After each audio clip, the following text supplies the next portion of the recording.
Another Sunday in the books. It's another Vikings game in the books, and it's another 10 years off my life because if I'm being honest, that was some of the most stressful Sunday NFL action from Minnesota football that I have experienced this year. And I don't know how to feel. I don't. So you guys tell me. You guys tell me in the comments right now, how do you feel about what we just watched? Because that was a mess. That was sloppy.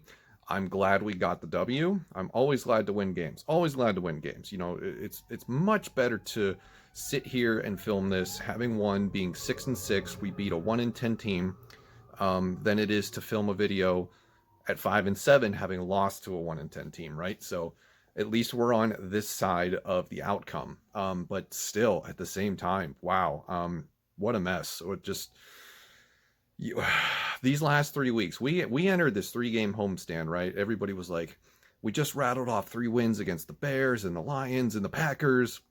You know, we got a 3-game homestand. We got the Cowboys, Panthers, and Jaguars come up. These are winnable games. We can do this. And boy, if we look at the grand scheme of things, we didn't come out of this 3-game homestand looking great at all. So we lose to the Cowboys, we barely beat the Panthers, and then we squeak by the Jacksonville Jaguars, who forced overtime, who got out to an early lead, who just made us look stupid on that opening overtime drive. They had James Robinson ran the ball well. It just I'm baffled. I'm baffled, truly baffled. There was something in the air this week, and somehow magically we won one of these games that we don't normally win. And I honestly don't know what to say other than, good teams find a way to win, but this isn't a good team. Like we have to be realistic. I saw comments from Vikings fans all over the internet afterwards, like, we don't complain. You won a game. Winning a football game, especially in a manner that we just did, does not put the team or anyone involved above criticism. You can criticize teams that win games. You can criticize teams that win, that go 10-0. You can criticize teams that already have their playoff spots locked up. You can criticize just about anything because nothing is above criticism unless you are completely dominant in every aspect of the game, which is very rare. So I don't want to hear that just because we win absolves anybody of criticism. And it's not just one particular person for me this week. It's the team as a whole. It's the coaching staff, and it's just a wild game that never looked like we were going to take over. And the times that we looked like we did, we gave it right back. So let's start at the beginning, right? Jaguars marched down the field, score on a very lucky tip drill in the opening drive. And then our first 3 drives are 3-and-out, 5-and-out, 3-and-out, which is just like, oh God, here we go again. We're not prepared for a Jacksonville team that has lost 10 in a row, right? It's the worst, one of the worst defenses in the league. They're pretty much not playing any of their younger players on defense. Let's be realistic. They're tanking for the number 2 overall pick. They want to get Justin Fields. And I was actually wondering why the Jets almost won the Raiders game. I was like, I wonder if Jacksonville is keeping tabs on that score and making some business decisions based off of what happens in that game. But it ended up not mattering. Both teams lose, so their draft positions don't change. But yeah, so we pretty much punt and dig ourselves into a hole the entire first half, which is just, we got to stop doing that. If we play like this against Tampa Bay, we're going to lose. But we dig ourselves into a hole. We have to scratch, claw, scrape for every advantage to come back. And even when it looks like, balls on the 1-yard line, we have the potential to go up 2 scores with Dalvin Cook, and they fumble it. And the exchange isn't clean, so it gets credited to Kirk Cousins, and it's his 3rd fumble in, I believe, 3 or 4 weeks. That's just, these are mistakes. These are mistakes that you can't make. These are mistakes that good teams don't make. The Kansas City Chiefs would never let the New York Jets hang around on them, right? The Las Vegas Raiders have a lot to answer for today's debacle against the Jets. And even though they won, that fan base should be horrendously upset. Even more so than us right now, because let's face it, the Jaguars are basically 1 game away from being the New York Jets. We'd be talking about them in the same breath, and it's really weird that we're not. So that is sort of where I'm coming from, if you will. It's like, yes, I'm happy to get the W, but at the same time, it was just so ugly that nothing inspires confidence from this game, right? There's nothing that I can take away other than Justin Jefferson and Cam Dantzler having great individual performances where I can point and say, hey, we did that very well.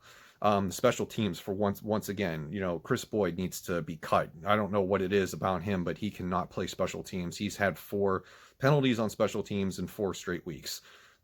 He's a backup corner, nothing else. He shouldn't be seeing the field unless somebody gets injured. Um, the defense gets 4 turnovers and a safety, and it still goes to overtime. Like, are you kidding me? Like, really good teams will get 4 turnovers, a safety, and turn it into a blowout win. There is no reason for us to have that kind of a stat line in the turnover department and need overtime at the very last minute and a field goal to win a game. Like, come on. What else? So we have the mental mistakes, I'm sorry, but false starts on the offense in your home stadium where there's no fans, like that's inexcusable. I would definitely choose somebody out for committing those kind of errors.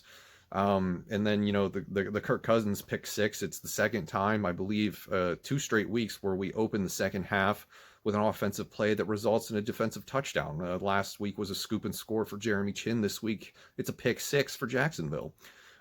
There's just too many mistakes. There's just too many errors.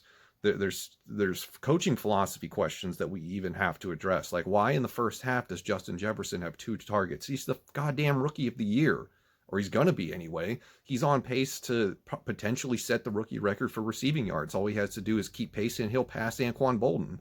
Um, it makes no sense to me. The philosophies that we bring to this game. The other thing is the 2 minute drill, like, right? So we, like, the Vikings get the ball with 2 minutes to go, or like a minute, a minute and 30 seconds or whatever, and they have timeouts, and their first play is always a run. Like, why is that happening? That shouldn't be the play call when you're trying to move the ball down the field, get points when there's very little time left. It's almost as if the Vikings offense has to test itself really, really quickly before they do anything, because they're like, okay, we need to see, can we get a first down? And then if we get a first down, we'll go ahead and try to score. And that's just a weird mentality to bring to the table. I don't understand that at all. But rambling aside, this puts us in a position for a playoff run, and I didn't believe that it was going to be possible. And now I got the game on in the background, the Rams and the Cardinals, and the Rams are up by 10, and they look like they're just absolutely dominating on defense. It's 31-21 right now. So if this holds, we automatically, by default, go into that 7th seed in the playoffs at 6-6. And then we go to Tampa next week. We have the Saints we still got to play, and then there's the Bears and the Lions sandwiched all in between that. So worst case scenario is 8-8. But at the same time, boy, these last 3 games do not inspire confidence, not whatsoever. I don't understand how we are going to go to Tampa Bay next week against Mike Evans, Chris Godwin, and the offense that they have down there. The defense has been suspect lately, but I think that they're coming off a bye week. They're going to be ready for us. And the other question is, did we expend too much energy against the 1-10 Jaguars team in overtime to escape with a win that keeps our playoff? Kyler Murray just threw a pick six, so that this game is over. We are going to be. I can't believe we're going to be the 7th seed in the playoffs after today's over. Oh my God, that is insane. Wow, real time reaction right here. So that's bizarre. I'm worried. I'm very concerned that Vikings fans are getting their hopes up for something that isn't going to be very good if we do get into the playoffs. I think we're a little bit delusional right now. Believe me, as I've said before, after the win against Green Bay, I said, this doesn't change anything. We still need to make really big changes. I mean, look what happened in Cleveland today. Kevin Stefanski and the Cleveland Browns drop 40 in the first half, or 38 in the first half against the Tennessee Titans, a playoff team division leader. And we're struggling to beat the Jacksonville Jaguars. We struggled to beat the Carolina Panthers. We let Dallas come in here and whoop us. I don't have confidence, guys. I really don't. I want to win playoff games. I want to win a Super Bowl. The goal is to win a Super Bowl. I don't care how good Kirk Cousins' stats are. I don't care that, Dalvin Cook is in the MVP conversation. He had another game with 38 touches. He's just absolutely going to be worn down by the time we are, pushing for a serious playoff run with a better defense in a couple years. We are paying serious prices right now for checks that we haven't written, if I could put it that way. There are going to be checks that we write in a year or two that are going to bounce because we are paying the price right now with what we're doing on the field and how we are utilizing the talent that we currently have. So yeah, that's going to do it for this video. You get a real-time reaction from a potential playoff swing play out of me and the Rams and the Cardinals, and those are my thoughts on today's Jaguars game. We will talk about this more about this tomorrow. I know I said that last week and you didn't get a video out of me for a number of days, but we are going to talk about this more tomorrow. A lot more to say. Thank you very much for watching. See you in the next one.